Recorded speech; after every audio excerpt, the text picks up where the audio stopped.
Assalamualaikum warahmatullahi wabarakatuh. Waalaikumsalam warahmatullahi wabarakatuh.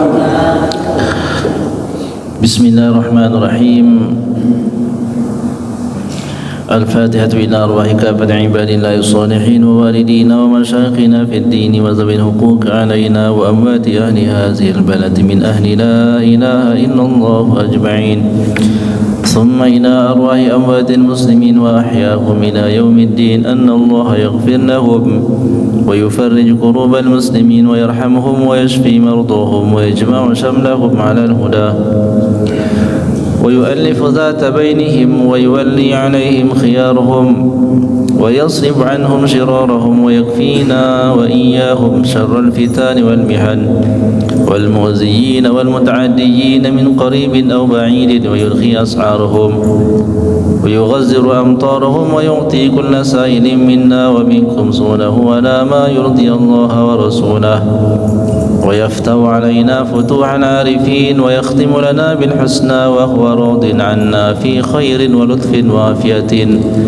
وإلى حضرة النبي محمد صلى الله عليه وآله وسلم. ثم إلى الرسول المصنف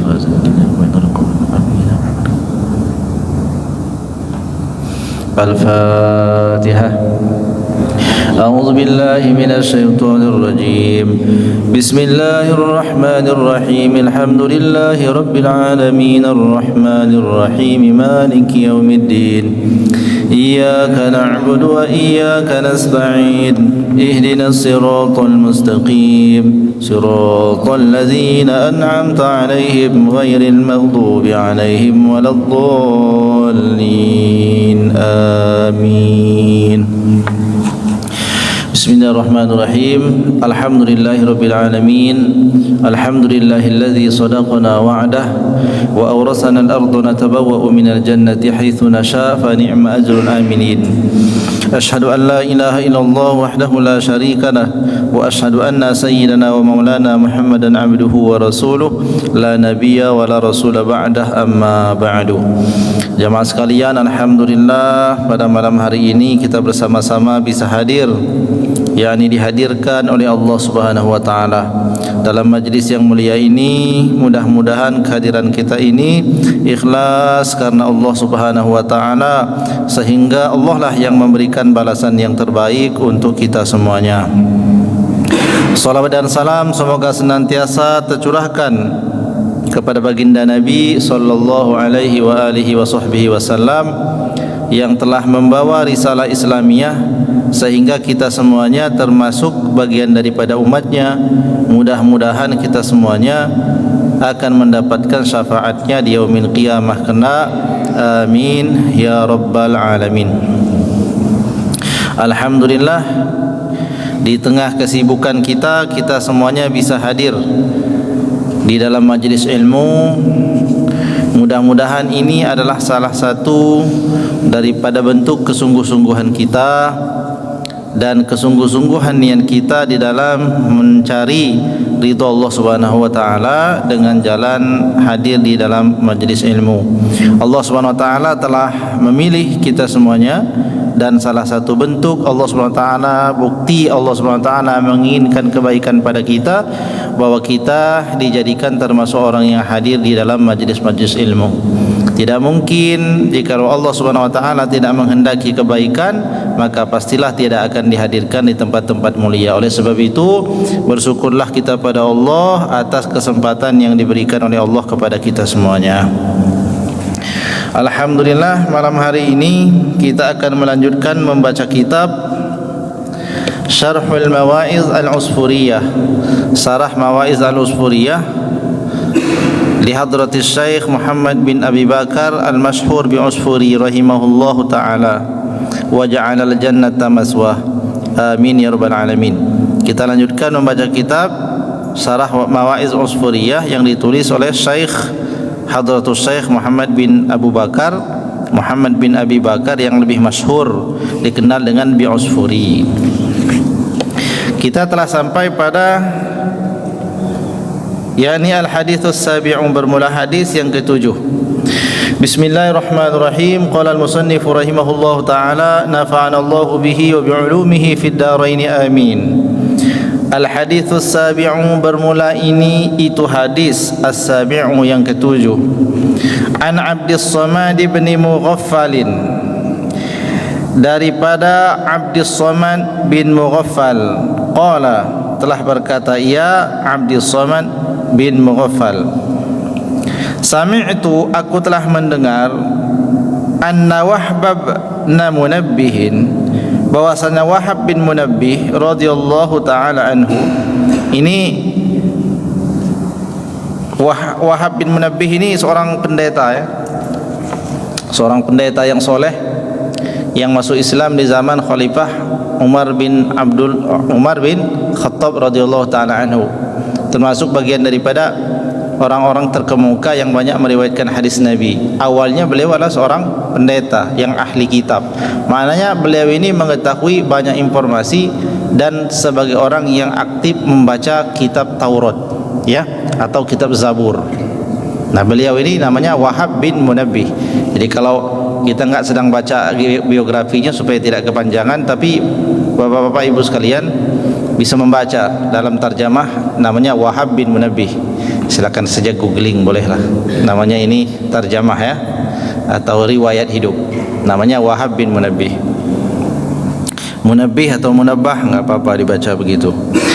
An Abdis Samad, daripada Abdis Samad bin Mughaffalin, daripada Abdis Samad bin Mughaffal, qala, telah berkata ia, sami'tu, aku katanya, kata siapa? Kata Abdus Samad bin Mughaffal, sami'tu anna Wahbab bin Munabbihin, bahwa aku telah mendengarkan Wahab bin Munabbih radhiyallahu taala anhu yaqulu, bahwa Wahab bin Munabbih radhiyallahu taala anhu yaqulu, ia berkata. Jadi Wahab bin Munabbih tadinya pendeta, seorang yang ahli dalam kitab terdahulu, dan beliau telah masuk Islam. Yaqul, dia berkata, qara'tu fi akhiri Zaburi Dawuda. Nah, ini betul berarti. Aku telah membaca, qara'tu, aku bermula aku telah membaca, fi akhiri Zaburi, di dalam akhir daripada kitab Zabur. Kitab Zabur. Pernah dengar kitab Zabur? Belum. Ini dengar pada sana. Jadi kitab Zabur, kitab suci yang disebut dengan kitab Samawi, yakni kitab yang diturunkan Allah Subhanahu wa taala kepada nabi-nabi, itu ada 4 ya, disebut dengan kitab. Yang pertama adalah kitab apa?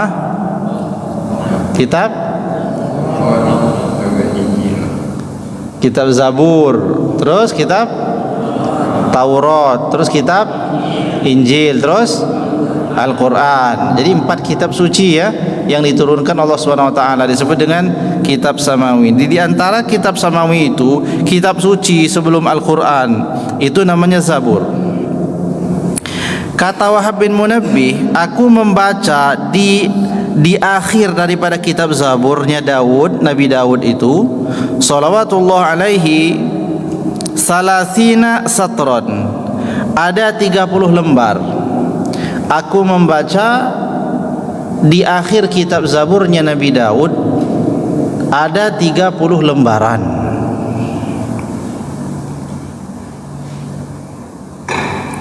Qala, berkata ia, siapa? Allah Ta'ala. Karena kata Wahab bin Munabbih, aku baca di akhir kitab Zabur, tertulis ya dalam 30 lembaran itu. Qala di sini berarti kembalinya pada Allah yang berfirman. Apakah firman Allah SWT dalam kitab Zabur, di akhir kitab Zabur yang dibaca oleh Wahab bin Munabbih? Ada bunyinya ayatnya, ya Dawudu, wahai Daud, hal tadri ayyul mu'mini, apakah engkau tahu yang manakah orang beriman, ahabbu ilayya an utila hayatahu, yang aku suka untuk aku panjangkan umurnya. Wahai Daud, tahukah kamu siapa orang beriman yang aku suka akan memanjangkan umurnya? Qala, berkata ia, siapa yang berkata? Qala la, wahai Daud, tahukah kamu siapa orang yang aku sukai? Siapa orang yang aku sukai untuk aku panjangkan umurnya? Qala la, berkata Daud, tidak tahu. Qala, Allah Subhanahu wa taala melanjutkan firman-Nya, allazi iza qala la ilaha illallah iqsha'arra jilduhu warta'adat mafasiluhu fa inni akrahu lahu bidzalika al-mauta kama yakrahu al-walidu liwalidihi walakin la budda lahu minhu. Wahai Daud, tahukah engkau siapa orang mukmin yang aku suka andainya aku panjangkan umurnya? Maka Nabi Daud menjawab, tidak ya Allah, aku tidak tahu siapa dia. Allah menjawab lagi, dia orang yang aku suka aku panjangkan umurnya adalah orang. Qala allazi, nah ini dibuang huwanya. Qala huwa allazi maksudnya, tapi di sini qala allazi saja, di sini qala allazi, dia adalah orang yang iza, apabila qala, orang itu berkata la ilaha illallah, orang yang aku suka andai aku panjangkan umurnya itu adalah orang yang bila ia berkata la ilaha illallah iqsha'arra jilduhu, merindinglah kulitnya. Merinding ia disebabkan ia melafazkan ucapan la ilaha illallah. Nah sekarang coba-coba aja, apakah merinding kalau sambil berzikir? Ketika dia berucap la ilaha illallah, merinding tidak kulitnya atau biasa aja? Nah orang yang ingin, aku kata Allah, suka andai aku panjangkan umurnya itu adalah orang yang bila ia berkata la ilaha illallah iqsha'arra jilduhu, merindinglah kulitnya itu, warta'adat mafasiluhu, dan bergetarlah sendi-sendinya, bergetar tubuhnya ketika mengucap la ilaha illallah. Fa inni akrahu lahu bidzalika al-mauta, fa inni, maka sesungguhnya aku kata Allah, akrahu, tidak menyukai, lahu atasnya, bidzalika, dengan yang demikian itu disebabkan ia merinding ketika ia mengucap la ilaha illallah, al-mauta, kematian baginya. Aku tidak suka, kata Allah, disebabkan ia ini adalah orang yang ketika mengucap la ilaha illallah merinding kulitnya dan bergetar sendi-sendinya. Aku tidak suka andai dia mati. Kama yakrahul walidu liwalidihi, sebagaimana tidak sukanya seorang tua apabila ditinggalkan meninggal oleh anaknya. Walakin la budda lahu minhu, akan tetapi kata Allah, ya namanya manusia mau tidak mau dia mesti harus menemuinya yang namanya mati. Tapi andainya manusia itu boleh enggak mati, maka enggak akan dimati-matikan orang yang mengucapkan la ilaha illallah sambil merinding kulitnya, kemudian bergetar sendi-sendinya karena takjubnya pada Allah Subhanahu wa taala. Tapi kata Allah la budda lahu minhu, tetapi tidak bisa. Kenapa? Ya karena memang semestinya orang hidup itu akan menemui yang namanya ajal. Inni uridu an asurrahu fi darin siwa hazihid dari. Tetapi kata Allah, dia harus tetap diwafatkan. Tetapi kewafatan mereka itu atas tujuan Allah. Allah hendak memindahkan mereka pada suatu alam yang lebih membahagiakan bagi mereka dibandingkan alam ini, yakni alam dunia. Fa inna na'imaha, kenapa? Karena sesungguhnya nikmatnya dunia ini, tempat mereka hidup sekarang, balaun, adalah penuh dengan bala. Kenikmatan apapun yang dirasakan oleh manusia yang ada di bumi masih berpeluang ia mendapatkan bala.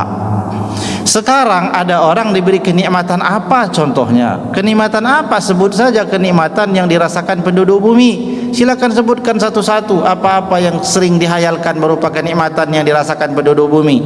Memiliki istana yang megah, ya kan?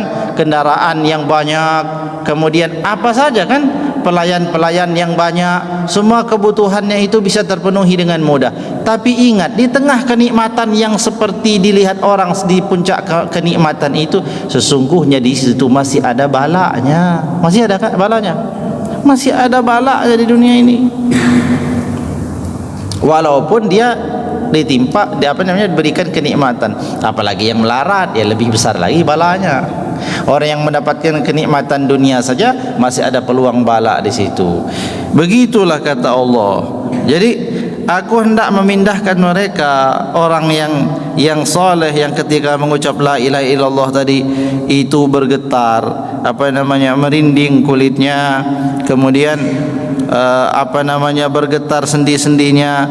Aku tidak bisa tidak, mereka mesti juga harus menemui namanya ajal. Tapi menemui mereka akan ajal mereka itu atas sebuah keinginannya Allah, supaya mereka dipindahkan dari negeri ini, yakni dunia, kepada negeri yang lebih baik selain daripada itu.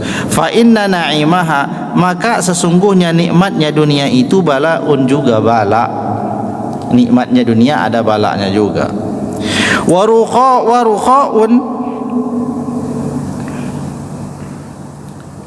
Warukha'aha, dan bermula ia kelapangannya di dalam dunia, syiddatun, tetap di dalamnya ada sesuatu yang memberatkan mereka.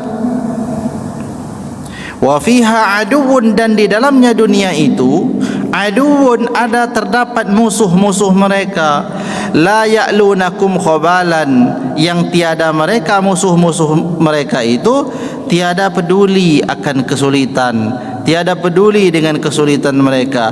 Yajri minkum kama jarad dam, yang musuh-musuh mereka itu terus mengalir bagaikan aliran darah. Min ajli zalik, oleh sebab itu, dikarenakan bahwasanya di dunia ini kenikmatan apapun nikmatnya tetap di situ ada balanya. Kelapangan apapun di dunia ini tetap ada rasa beratnya. Seperti apapun amannya di dunia ini tetap akan ada musuhnya yang mengancam keselamatan mereka. Oleh sebab itu kata Allah, ajaltu awliyai, aku segerakan bagi wali-waliku itu ilal jannati, supaya mereka cepat masuk surga lah. Laula zalika, seandainya bukan karena kehendak Allah ingin memindahkan hamba-hamba Allah yang soleh tadi ke tempat yang lebih nikmat bagi mereka, lama mata Adamu wa waladuhu, niscaya tidak akan Allah wafatkan Nabi Adam dan anak-anaknya. Kenapa? Karena Nabi Adam itu manusia pertama yang Allah ciptakan, dia termasuk mulia. Nabi Adam inilah bapak semua manusia-manusia mulia. Siapa manusia mulia di muka bumi ini yang bukan anak cucu Adam? Semua adalah anak cucu Nabi Adam. Maka kata Allah, jikalau bukan untuk tujuan supaya lebih memberi kenikmatan bagi mereka orang-orang soleh itu, tidak akan mungkin dimatikan Nabi Adam dan anak-anaknya. Jadi begitulah Allah Subhanahu wa taala itu terkadang menghendaki bagi para wali-walinya itu umur yang pendek. Kenapa? Allah tidak suka melihat mereka mengalami kesusahan yang lama di dunia. Jadi orang itu seperti itulah. Allah Subhanahu wa taala itu betapapun sayangnya manusia ini kepada sesama, tidaklah akan pernah menyamai sayangnya Allah pada makhluknya. Andainya kita memiliki rasa sayang yang begitu mendalam pada sesuatu, ingat, Allah adalah yang lebih sayang daripada kita. Walau kita sayang dengan siapa? Orang tua kita umpamanya, sehingga seolah-olah kita tidak rela ketika Allah mengambilnya, berarti pada saat itu kita belum sadar sesungguhnya ada yang lebih sayang daripada kita, yakni Allah Subhanahu wa taala. Begitu juga terhadap nikmat-nikmat yang lain. Seperti itulah Allah Subhanahu wa taala itu punya tujuan yang luar biasa. Nah, Allah Subhanahu wa taala tertulis dalam kitab Zabur yang dibaca oleh Wahab bin Munabbih, wa bihadzal isnadi, dan dengan sanad ini, riwayatun, ada satu riwayat, artinya yang sanadnya masih sama tapi riwayat beda. Ada satu riwayat an Anas bin Malikin, riwayat daripada sahabat Anas bin Malik. Apa sabdanya baginda Nabi?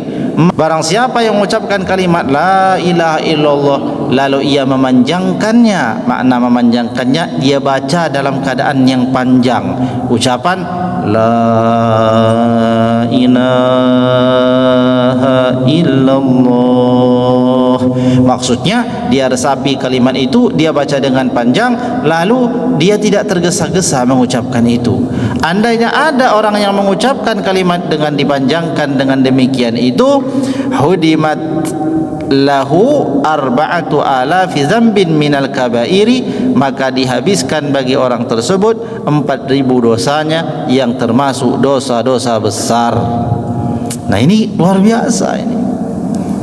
Apa iya Pak? Dosa-dosa besar bisa dihapus dengan la ilaha illallah? Bisa. Ini Anas bin Malik yang ngomong.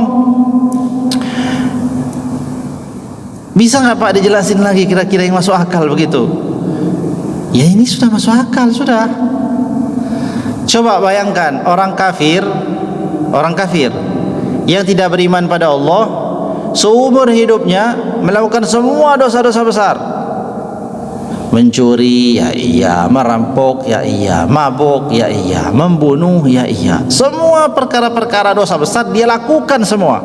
Begitu dia ucap sekali asyhadu an la ilaha illallah wa asyhadu anna muhammadar rasulullah, terhapus seluruh masa lalunya itu seperti kertas putih. Lalu apa ia tidak diberikan itu pada orang yang beriman?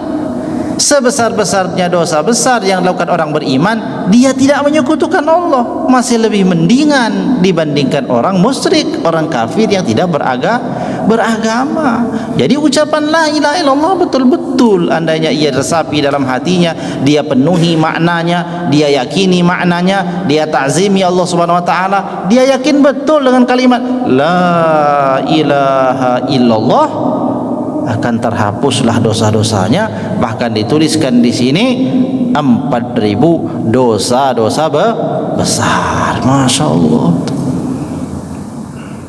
Ya, jadi begitu. Jangan ragu-ragu. La ilaha illallah. La ilaha illallah ini perlu penjabaran juga sebenarnya. Jadi enggak hanya cuma lisan la ilaha illallah. Enak betul sambil lari gitu. La ilaha illallah itu mengandung makna yang luar biasa. La ilaha illallah adalah kalimat yang menafikan seluruh ilah, kalimat yang meniadakan seluruh sesembahan. Illallah, lalu kemudian menetapkan Allah sajalah sebagai Tuhan yang kita akui. Nah, penjabaran kalimat la ilaha illallah ni itu dibahas dalam ilmu tauhid ya, dan panjang juga penjelasannya. Makanya harus belajar supaya sampai pada makna ini, supaya sampai pada faedah mengucapkan kalimat la ilaha illallah, menghapuskan dosa-dosa besar tadi itu. Jadi bukan la ilaha illallah yang hanya sebatas pada lisan, tapi la ilaha illallah yang menghunjam di dalam jiwa kita, benar-benar kita meyakini akan keagungan kalimat la ilaha illallah itu dengan segala konsekuensinya. Ketika kita bilang la ilaha illallah, la ilaha, tiada ilah, tiada sesembahan illallah kecuali Allah, berarti pada saat itu kita menafikan, meniadakan seluruh sesembahan dan segala sesuatu yang berpotensi untuk disembah. Kita hapuskan semua dari dalam hati kita, lalu kita isbatkan, kita tetapkan satu saja yang hak Allah, illallah, tiada sembahan yang hak yang layak disembah kecuali Allah. Berarti pada saat itu kita menghilangkan rasa takut kepada selain Allah, kita menghilangkan ketergantungan kepada selain Allah, kita menggantungkan nasib hanya pada Allah. Jadi tidak hanya di lisan la ilaha illallah, tapi takutnya kepada sesuatu selain Allah ya. Nah, berarti harus sering-sering lagi mengucapkan kalimat la ilaha illallah. Nah ini Masya Allah, inilah dua daripada riwayat yang tertulis di dalam kitab Mawaiz Usfuriyah.